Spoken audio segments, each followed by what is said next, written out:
ഇന്ന് നമ്മൾ ഉണ്ടാക്കാൻ പോണത് ഒരുപാട് പേര് ആവശ്യപ്പെട്ടിട്ടുള്ള ഒരു റെസിപ്പിയാണ് ഗീ കേക്ക്. ഇത് നല്ല ടേസ്റ്റുള്ള ഒരു ഗീ കേക്കാണ്. ഉണ്ടാക്കാനാണെങ്കിൽ വളരെയധികം എളുപ്പമാണ്. കാണുമ്പോൾ തന്നെ മനസ്സിലാവും ഇത്ര എളുപ്പത്തിൽ ഒരു ഗീ കേക്ക് ഉണ്ടാക്കാൻ പറ്റുമോ എന്ന് തോന്നിപ്പോവും. അത്രയ്ക്ക് ഈസിയാണ്. ടേസ്റ്റിൻ്റെ കാര്യം പിന്നെ പറയേണ്ട ആവശ്യമില്ല. പിന്നെ ഈ ഒരു കേക്ക് ഓവനും ബീറ്ററും ഇല്ലാതെയാണ് ഉണ്ടാക്കുന്നത്. അതുകൊണ്ട് തന്നെ എല്ലാവർക്കും ഉണ്ടാക്കാം. നെയ്യ് വീട്ടിലിരിപ്പുണ്ടെങ്കിൽ ഇപ്പം തന്നെ ഉണ്ടാക്കാവുന്നതേ ഉള്ളൂ. അപ്പോൾ നമുക്ക് ഗീ കേക്ക് ഉണ്ടാക്കാം. ആദ്യം തന്നെ നമുക്ക് ട്രേ ഒന്ന് റെഡിയാക്കി എടുക്കാം. 5 ഇഞ്ച് വരുന്ന ഒരു ട്രേ ആണ്. അതിലേക്ക് കുറച്ച് നെയ്യ് ഒന്ന് ഗ്രീസ് ചെയ്ത് കൊടുത്തിട്ടുണ്ട്. ഇനി ഇതിലേക്ക് ഒരു ബട്ടർ പേപ്പർ കട്ട് ചെയ്ത് വെച്ച് കൊടുക്കുകയാണ്. ഇനി സൈഡിലും കുറച്ച് നെയ്യ് ഒന്ന് ഗ്രീസ് ചെയ്ത് കൊടുക്കുകയാണ്. എന്നിട്ട് നമുക്ക് സൈഡിലും കൂടെ അങ്ങ് ബട്ടർ പേപ്പർ വെച്ച് കൊടുക്കാം.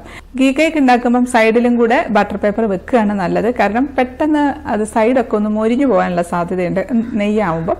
അപ്പോൾ അതുകൊണ്ട് കഴിയുന്നതും ബട്ടർ പേപ്പർ വെച്ചിട്ട് ചെയ്യാം. അപ്പോൾ അത് സൈഡിലും കൂടെ ഒന്ന് വെച്ച് കൊടുക്കാം.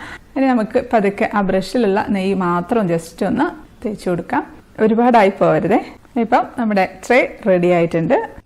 ഇനി നമുക്ക് നമ്മുടെ ഓവൻ സെറ്റപ്പ് ഒന്ന് പ്രീ ഹീറ്റ് ചെയ്യാനായിട്ട് വെക്കാം. അതിന് വേണ്ടിയിട്ടുള്ള ഒരു അലൂമിനിയം പാത്രമാണ്. സാധാരണ അലൂമിനിയം പാത്രമായിട്ട് അറിയാത്തവർക്ക് വേണ്ടി ജസ്റ്റ് ഒന്ന് പറയുന്നതേ ഉള്ളൂ.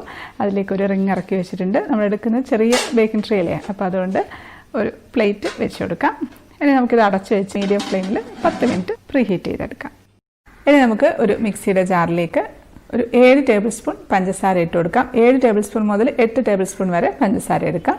അതായത് അരക്കപ്പിൽ നിന്നും 1 ടേബിൾ സ്പൂൺ കുറച്ചിട്ടാണ് ഞാൻ എടുക്കുന്നത്. അരക്കപ്പ് തന്നെ എടുക്കാം കേട്ടോ. ഇനി അതിലേക്ക് ഒരു 1/2 ടീസ്പൂൺ ബേക്കിംഗ് പൗഡർ ചേർത്ത് കൊടുക്കാം. 1/4 ടീസ്പൂണിൻ്റെ പകുതി ബേക്കിംഗ് സോഡ, ഒരു നുള്ള് ഉപ്പ്. ഇതെല്ലാം കൂടെ നന്നായിട്ടൊന്ന് പൊടിച്ചെടുക്കട്ടെ. ഇനി നമുക്ക് ഒരു ബൗളിലേക്ക് 1/4 കപ്പ് നെയ്യ് ഒഴിച്ചു കൊടുക്കാം. നല്ല രുചിയുള്ള നല്ല നാടൻ നെയ്യില്ലേ, അതാണെങ്കിൽ കുറച്ചുകൂടെ നല്ലതാണ്. ഇല്ലെങ്കിലും കുഴപ്പമൊന്നുമില്ല. പിന്നെ നെയ്യ് ചൂടാക്കുകയൊന്നും ചെയ്യരുത്. നെയ്യ് റൂം ടെമ്പറേച്ചറിലുള്ള നെയ്യ് അങ്ങനെ തന്നെ എടുക്കണം. അത് നമ്മൾ ചൂടാക്കുന്ന സമയത്ത് അതൊരു ട്രാൻസ്പെറൻ്റ് ആയി ഒരു എണ്ണയുടെ ഒക്കെ ആ ഒരു ടെക്സ്ചറിലേക്ക് വരില്ലേ, അങ്ങനെ ആവരുത്. ഇതിൻ്റെ ആ ഒരു മഞ്ഞ കളറോട് കൂടി തന്നെ എടുക്കണം. ഇനി ഇത് നമുക്കൊരു വിസ്ക് വെച്ച് നന്നായിട്ടൊന്ന് മിക്സ് ആക്കി കൊടുക്കാം. നെയ്യൊക്കെ എടുക്കുന്ന സമയത്ത് അറിയാം അതിനകത്ത് ചെറിയൊരു തരിതരിപ്പ് നമുക്ക് കാണാൻ പറ്റും. അപ്പോൾ നമ്മളിത് വിസ്ക് കൊണ്ട് ഒന്ന് മിക്സ് ചെയ്യുമ്പോഴത്തേക്കും പെട്ടെന്ന് തന്നെ ആ ഒരു തരിതരിപ്പ് മാറി ഒന്ന് സ്മൂത്തായി കിട്ടും. ഇതിപ്പം നല്ല സ്മൂത്ത് ആയിട്ടുണ്ട്. ഇനി ഇതിലേക്ക് നമുക്ക് പൊടിച്ച് വെച്ചിരിക്കുന്ന പഞ്ചസാര ചേർത്ത് കൊടുക്കാം. ആദ്യം കുറച്ച് ചേർത്ത് ഒന്ന് നന്നായിട്ടൊന്ന് മിക്സ് ആക്കാം. ഇനി ബാക്കിയും കൂടെ അങ്ങ് ചേർത്ത് കൊടുക്കാം. അതുകൂടെ ചേർത്ത് നന്നായിട്ടൊന്ന് മിക്സ് ചെയ്തെടുക്കാം. ഇതിപ്പം നന്നായിട്ട് സ്മൂത്ത് ആയിട്ടുണ്ട്. ഇനി നമുക്ക് ആ പഞ്ചസാര പൊടിച്ച മിക്സിയുടെ ജാറിലേക്ക് 2 മുട്ട പൊട്ടിച്ചൊഴിച്ച് കൊടുക്കാം. അതിലേക്ക് നമുക്കൊരു 1/2 ടീസ്പൂൺ വാനില എസൻസ് ചേർത്ത് കൊടുക്കാം. അതോടെ ചേർത്ത് നന്നായിട്ടൊന്ന് അടിച്ചെടുക്കാം. ഒരുപാട് സമയമൊന്നും ബീറ്റ് ചെയ്യൊന്നും വേണ്ട. ഒരു 10 സെക്കൻഡൊക്കെ ഒന്ന് നന്നായിട്ട് ഹൈ സ്പീഡിലിട്ട് അങ്ങ് ബീറ്റ് ചെയ്തെടുത്താൽ മതി. അപ്പോൾ നന്നായിട്ട് ബീറ്റ് ചെയ്തിട്ടുണ്ട്. ഇനി നമ്മുടെ പഞ്ചസാരയും നെയ്യും കൂടെ മിക്സ് ചെയ്ത് വെച്ചതിലോട്ട് കുറച്ച് ഒഴിച്ചു കൊടുക്കാം. എന്നിട്ട് അതൊന്ന് മിക്സ് ചെയ്തെടുക്കാം. അതൊഴിക്കുമ്പോഴത്തേക്കും നല്ല പതഞ്ഞ് വരും. അതൊന്ന് മിക്സ് ആക്കിയിട്ടുണ്ട്. ഇനി ബാക്കിയും കൂടെ അങ്ങ് ഒഴിച്ചു കൊടുക്കാം. അതപ്പോൾ നന്നായിട്ട് മിക്സ് ആയിട്ടുണ്ട്. ഇനി നമുക്കിതിലേക്ക് 1/2 കപ്പ് മൈദയാണ് എടുക്കുന്നത്. 1/2 കപ്പ് ഒരു 3 പ്രാവശ്യമായിട്ട് ഇട്ട് ഒന്ന് മിക്സ് ചെയ്തെടുക്കാം. വിസ്ക് വെച്ചിട്ടോ അല്ലെങ്കിൽ സ്പാച്ചുല വെച്ചിട്ടോ ഏതായാലും കുഴപ്പമില്ല. ഒരുപാട് ഓവർ മിക്സിങ് ആയി പോകരുത്. പതുക്കെ ഒന്ന് മിക്സ് ചെയ്താൽ മതി. അപ്പോൾ എല്ലാ മൈദയും ഇട്ടിട്ടുണ്ട്. നന്നായിട്ടൊന്ന് മിക്സ് ചെയ്തെടുക്കാം. പെട്ടെന്ന് അങ്ങ് മിക്സ് ആക്കി എടുക്കാൻ പറ്റും കേട്ടോ. കട്ടയൊന്നും കെട്ടുന്നൊന്നുമില്ല. ഇനി നമുക്ക് ബേക്കിംഗ് ട്രേയിലേക്ക് ബാറ്റർ ഒഴിച്ച് കൊടുക്കാം. ഒരു സ്ക്വയർ കൊണ്ട് ഒന്ന് എയർ ബബിൾസ് പൊക്കി കൊടുക്കുകയാണ്. എന്നിട്ട് ജസ്റ്റ് ഒന്ന് ടാപ്പ് ചെയ്ത് കൊടുക്കാം. നന്നായിട്ട് ടാപ്പ് ചെയ്യണം കേട്ടോ. ഇനിയാണ് നമ്മുടെ ഓവൻ സെറ്റപ്പ് അതാ പ്രീ ഹീറ്റ് ചെയ്തുകൊണ്ടിരിക്കുകയാണ്. ഒരു 10 മിനിറ്റ് ആയിട്ട് മീഡിയം ഫ്ലെയിമിൽ പ്രീ ഹീറ്റ് ചെയ്തുകൊണ്ടിരിക്കുകയാണ്. നമുക്ക് പതുക്കെ ബേക്കിംഗ് ട്രേ ഒന്ന് വെച്ച് കൊടുക്കാം. ഇത് നമുക്കിനി അടച്ചു വെച്ച് ഒരു മീഡിയം ഫ്ലെയിമിൽ 20 മിനിറ്റ് മുതൽ 25 മിനിറ്റ് വരെ ബേക്ക് ചെയ്തെടുക്കാം. 20 മിനിറ്റ് ആകുമ്പോൾ ഒന്ന് ശ്രദ്ധിക്കണം കേട്ടോ. എന്നിട്ടും ആയിട്ടില്ല എന്നുണ്ടെങ്കിൽ നമുക്ക് സിമ്മിലേക്ക് വെച്ച് കൊടുക്കാം. കാരണം പെട്ടെന്ന് ഇത് സൈഡ് ക്രിസ്പി ആയി പോകാൻ സാധ്യതയുള്ള ഒരു കേക്കാണ്. അപ്പോൾ അതുകൊണ്ട് അതൊന്ന് ശ്രദ്ധിച്ചാൽ മതി.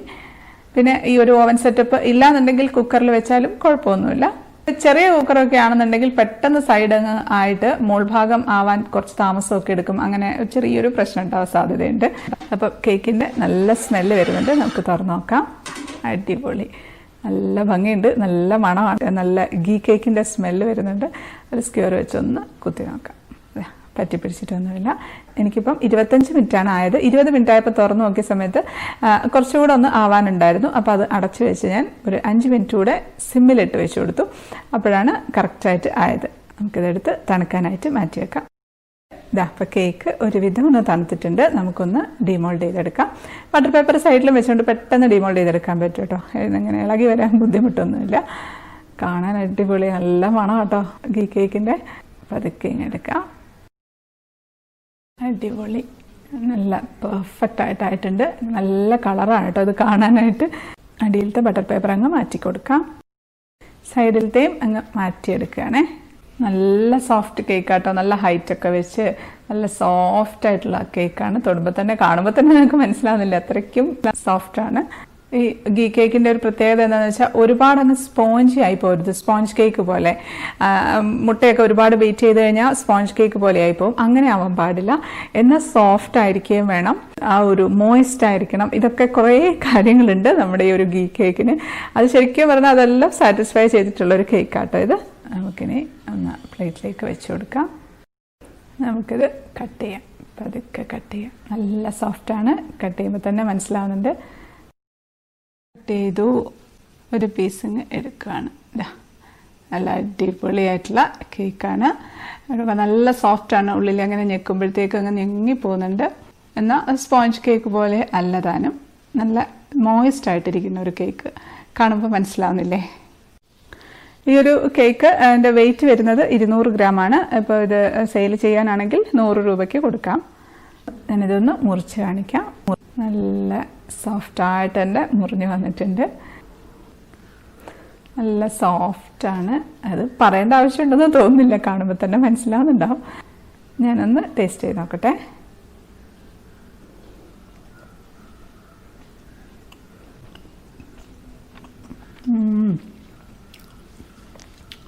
നല്ല സോഫ്റ്റാണ്, നല്ല മോയിസ്റ്റാണ്, നല്ല പാകത്തിന് മധുരമാണ്. പിന്നെ ആ നെയ്യിൻ്റെ ടേസ്റ്റ് നന്നായിട്ട് മനസ്സിലാവുന്നുണ്ട്. നല്ല ടേസ്റ്റുള്ളൊരു കേക്കാട്ടോ ഇത്. തീർച്ചയായിട്ടും എല്ലാവർക്കും ഇഷ്ടപ്പെടും. ഇതെല്ലാം നമ്മുടെ ഈ ഒരു ഗീ കേക്കിന് വേണ്ടി നടത്തിയ പരീക്ഷണങ്ങളാണ്. ഇതെല്ലാം ഇന്ന് ഉണ്ടാക്കിയതാണ്. ഇന്നലെ ഉണ്ടാക്കിയിട്ടുണ്ടായിരുന്നു, പക്ഷേ എത്ര പ്രാവശ്യമൊന്നും ഞാൻ പറയുന്നില്ല. എന്നാലും അവസാനം നല്ല സക്സസ്ഫുൾ ആയിട്ട് തന്നെ നമ്മുടെ ഗീ കേക്ക് വന്നു. അതാണ് ഈ ഒരു കേക്ക്. പിന്നെ മധുരത്തിൻ്റെ കാര്യം 1 ടേബിൾ സ്പൂണും കൂടെ വേണമെങ്കിൽ ആകാട്ടോ. മധുരം നല്ല ഇഷ്ടമുള്ളവരാണെന്നുണ്ടെങ്കിൽ 8 ടേബിൾ സ്പൂൺ പഞ്ചസാര ഇടാം. കാരണം ഗീ കേക്ക് എന്ന് പറഞ്ഞാൽ കുറച്ച് മധുരം ഇച്ചിരി മുന്നിട്ട് നിൽക്കുന്ന കേക്കാണ്. ആ ഒരു മധുരം കൂടെ വരുമ്പം കറക്റ്റായിട്ടുള്ള ഒരു നമ്മുടെ ഗീ കേക്കിൻ്റെ ഒരു ടേസ്റ്റ് ഫ്ലേവർ വരിക. പിന്നെ എല്ലാവർക്കും അത്രയും മധുരം ഇഷ്ടപ്പെടില്ലല്ലോ. അതുകൊണ്ടാണ് ഞാൻ 1 ടേബിൾ സ്പൂൺ കുറച്ച് 7 ടേബിൾ സ്പൂൺ ആക്കിയത്. പക്ഷേ കുഴപ്പമില്ല, നല്ല ടേസ്റ്റുള്ളൊരു കേക്ക് തന്നെയാണത്. അപ്പോൾ ഗീ കേക്ക് ഒരുപാട് പേര് ആവശ്യപ്പെട്ടിട്ടുണ്ടായിരുന്നു. തീർച്ചയായിട്ടും ഉണ്ടാക്കി നോക്കണം. ഈ ഒരു വീഡിയോ ഇഷ്ടപ്പെട്ട ലൈക്ക് ചെയ്യാനും കമൻറ്റ് ചെയ്യാനും ഷെയർ ചെയ്യാനും ഒന്നും മറക്കല്ലേ. സബ്സ്ക്രൈബ് ചെയ്യാത്തവർ ഒന്ന് സബ്സ്ക്രൈബ് ചെയ്തേക്കണേ. പിന്നെ നമുക്ക് അടുത്തൊരു അടിപൊളി റെസിപ്പി ആയിട്ട് കാണാം. അതുവരേക്കും stay happy, stay positive. By.